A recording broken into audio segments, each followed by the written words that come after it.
नमस्कार, मैं दानिश अंसार और आप देख रहे हैं पीआरबी। लोकसभा चुनाव में शर्मनाक जीत के बाद हरियाणा का चुनाव बीजेपी के लिए किसी अग्नि परीक्षा से कम नहीं थी। इस अग्नि परीक्षा में अमित शाह की चाणक्य नीति काम की और चाणक्य ने चुनाव जीत ली और ये जीत प्रचंड बहुमत की जीत थी। ये जीत 2014 और 19 से भी बड़ी थी। हालांकि सरकार बन गई, जीत ली, लेकिन किस तरीके से शपथ ग्रहण में ड्रामा हुआ आपने देखा। तारीख पे तारीख बदली गई क्योंकि बीजेपी का आपसी कलह निकलकर हरियाणा में सामने आया था।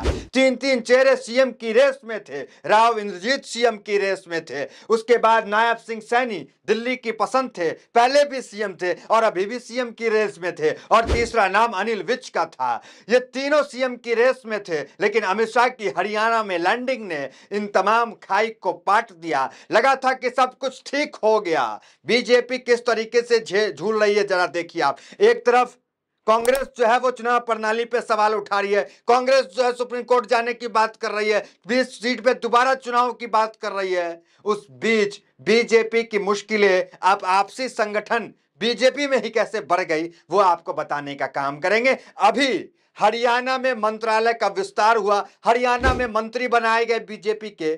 उस बीच किस तरीके से किसी का कद बढ़ा, किसी का कद घटा। नायब सिंह सैनी पहली बार तो एक्सीडेंटल सीएम बन गए जाति के आधार पर, लेकिन इस बार उनकी कद बढ़ गई है क्योंकि चुनाव हरियाणा में बीजेपी 2014 और 2019 से बड़ी जीत हासिल की। कद बढ़ गई है, विभाग बढ़ गए हैं। जो विभाग अनिल विज के पास था, जो सीएम के रेस में थे कल तक, उस अनिल विज का विभाग उठाकर नायब सिंह सैनी को दे दिया गया।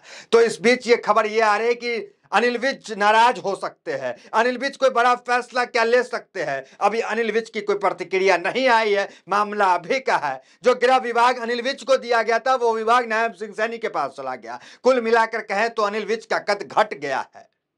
और 3 मंत्री की खबर है कि 3 मंत्री सचिवालय में अपना विरोध प्रदर्शन दर्ज कर चुके हैं। जो सूत्र बता रहे हैं वहां पे चंडीगढ़ में जो है 3 मंत्री जो है वो बिदक रहे हैं नायब सिंह सैनी से, नायब सिंह सैनी के फैसले से। ऐसा कौन सा फैसला नायब सिंह सैनी ने लिया जो 3 मंत्री बिदक रहे हैं, और उस फैसले को नायब सिंह सैनी को वापस भी लेना पड़ा था।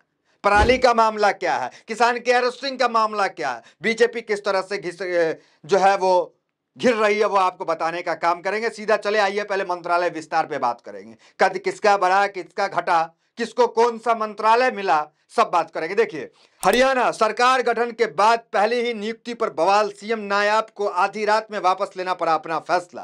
कौन सा फैसला था जिससे 3 मंत्री बिदक गए, जिसकी बात हम कर रहे हैं। उससे पहले सीएम रेस के अनिल विज से जुड़ी जो ब्रेकिंग न्यूज है वो आप देख लीजिए।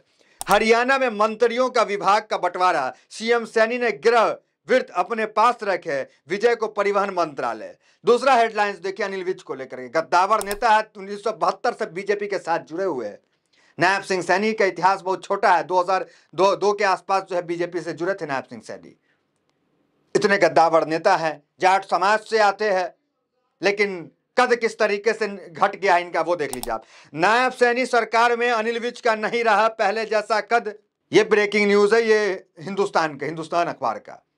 पहले जैसा कद अनिल विज का नहीं रहा और सीएम की लालसा पाल रहे थे। मतलब कद कितना घट गया जरा आप सोचिए। उसके बाद देख लीजिए मामला क्या है। 3 जो मंत्री हैं जो विधेयक हैं वो देख लीजिए। हरियाणा में नई सरकार के गठन के बाद हुई पहली ही नियुक्ति पर घमासान मच गया है। सेवानिवृत्त आईपीएस अधिकारी राजेश खुल्लर को मुख्यमंत्री का मुख्य प्रधान सचिव लगाए जाने तक तो बात ठीक थी, लेकिन उन्हें कैबिनेट मंत्री का दर्जा दिए जाने की अधिसूचना जारी होते ही घमासान मच गया। पार्टी के कई नेताओं तथा 3 वरिष्ठ मंत्री ने इतना विरोध किया कि सरकार द्वारा शुक्रवार की रात 8 बजे जारी नियुक्ति आदेश रात 12 बजे वापस लेना पड़ा। देखिए सीएम नायब सिंह सैनी किस तरीके से मजबूर हुए। वरिष्ठ मंत्री नायब सिंह सैनी से बिदके हुए नजर आ रहे हैं। फैसले का विरोध होना पहले ही बैठक में शुरू हो गया, और आने वाले 5 साल में क्या होगा। कद घट गया ये मामला तो अलग है, ये उसमें कद घटने वाले नेता नहीं है, वरिष्ठ मंत्री हैं जिन्होंने विरोध किया कि एक आईपीएस को जो है आपने जो है मंत्रालय वाला राज्य मंत्री का दर्जा दे दिया। वो कैसे क्यों दे दिया, देखिए क्या नीचे क्या मामला लिखा हुआ है, पढ़िए। सचिवालय के सूत्रों की माने तो जब देर शाम उनकी नियुक्ति के ऑर्डर जारी किए गए तो कैबिनेट के 3 सीनियर मंत्री ने इस पर ऑब्जेक्शन कर दिया। तीनों मंत्री ने राजेश खुल्लर को कैबिनेट मंत्री का दर्जा दिए जाने पर विरोध जताया। दर्जा बढ़ाने पर विरोध जताया, क्यों दर्जा बढ़ा रहे हैं। उसके बाद उस लिस्ट पे आ जाते, नजर डालिए लिस्ट पे और विभाग पे। ये जो विभाग होता है उससे पता चलता है कि राज्य में किसी नेता का कद कितना बड़ा है। अनिल विज की सीएम की रेस में चर्चा क्यों हो रही थी? एक तो चलिए ठीक है, बीजेपी से बहुत पहले जुड़े हुए हैं, गद्दावर नेता है, समाज में पकड़ है, आसपास की सीट जितवा लेते हैं, ये सब तो है ही अनिल विज के साथ। लेकिन अनिल विज के पास पिछली सरकार में गृह मंत्रालय था। गृह मंत्रालय बड़ा मंत्रालय होता है, पुलिस प्रशासन सब कुछ उसके पास होता है। कहा जाता है कि जिस मुख्यमंत्री के पास गृह नहीं है, होम मिनिस्ट्री नहीं है, समझिए वो मुख्यमंत्री किसी काम कर रही है। नायब सिंह सैनी के पास पिछली बार नहीं था। इस बार जो है अनिल विज का कद घटा करके ये गृह मंत्रालय नायब सिंह सैनी के पास गया और जो मंत्रालय जो है अनिल विज के पास गया। देखिए लिस्ट पूरा है, देख लीजिए। नायब सिंह सैनी कौन कौन मंत्रालय देख लीजिए, 13 मंत्रालय नायब सिंह सैनी को मिला है। Home minister Nayab Singh Saini, finance, planning, taxes, town and country planning, information public, general administration, housing for all, criminal CID, personnel and training, law and legislative और any other department not allotted to any ministry. मतलब 13 department जो है वो नायब सिंह सैनी को मिला। अनिल विज को 3 department मिला। देखिए एनर्जी, ट्रांसपोर्ट और लेबर, कद देखिए कितना घट गया है अनिल विज का। अब आइए श्री कृष्ण लाल पनवर, उन्हें 2 मिला, डेवलपमेंट और पंचायत, माइंस एंड जियोलॉजी। अब देखिए राम नरीप सिंह मिनिस्टर, उनको 4 मिला है। श्री मनिहाल ढंडा, इनको जो है 4 मिनिस्ट्री मिला। श्री विपुल गोयल मिनिस्टर, 3 मिनिस्ट्री मिला। श्री अरविंद कुमार शर्मा को 4 मिनिस्ट्री मिला। श्री श्याम सिंह राणा को 3 मिनिस्ट्री मिला। श्री रणवीर गंगवा को 2 मिनिस्ट्री मिला। श्री कृष्ण कुमार को 3 मिनिस्ट्री मिला।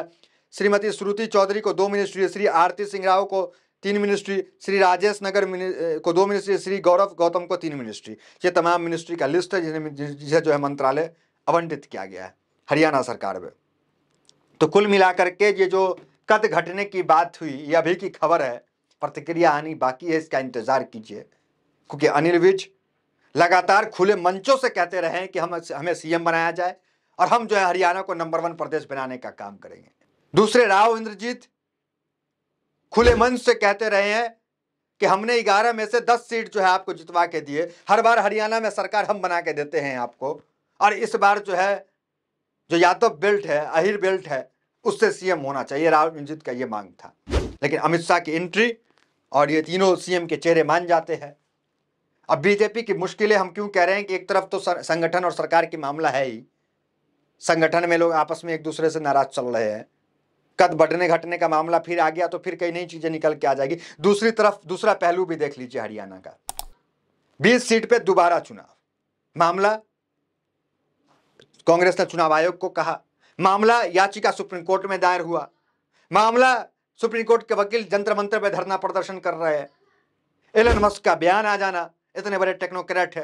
देखिए एलन मस्क का बयान दिखा देते हैं, जो कह रहे ईवीएम को लेकर वो क्या कह रहे थे। इसको लेकर के भी विपक्ष जो है इसे लगातार ट्वीट कर रहा है, कोट कर रहा है, लिख रहा है कि एलन मस्क को जब जो है भरोसा नहीं है ईवीएम पे, तो ईवीएम पे चुनाव क्यों हो रहा है। देखिए वोटिंग मशीन से चुनाव में धांधली की जाती है, राज्य को केवल पेपर बैलेट का उपयोग करना चाहिए और वोटों को हाथ से गिना जाए, कंप्यूटर प्रोग्राम पर भरोसा नहीं किया जा सकता है क्योंकि उन्हें हैक करना आसान है। यह एलन मस्क का बयान है, कंप्यूटर प्रोग्राम पर भरोसा नहीं किया जा सकता है। सबसे बड़े टेक्नोक्रेट है, सबसे उद्योगपति है, सबसे अमीर, उनका यह मानना है कि टेक्नोलॉजी पर भरोसा नहीं किया जा सकता है, वो हैक हो सकता है। लेकिन यहां चुनाव आयोग को भरोसा है, चुनाव इस पे होती है। आपने देखा जो क्षेत्रीय पार्टी पहले विरोध करती थी, अब राष्ट्रीय पार्टी कांग्रेस विरोध कर रही है, 20 सीट पे दोबारा चुनाव की मांग है। बैटरी परसेंटेज का मामला, तमाम चीजें थी और एलन मस्क का बयान इस वक्त आना, इस वक्त एलन मस्क ये बयान दे रहे हैं क्योंकि अमेरिका में भी चुनाव है, वहां भी पेपर बैलेट से चुनाव कराने की बात हो रही है। तो फिलहाल इस खबर में इतना ही। ये देखना दिलचस्प होगा कि जो 3 मंत्री बिदक रहे हैं, जो पहले ही बैठक में बिदक गए हैं, आगे क्या होगा।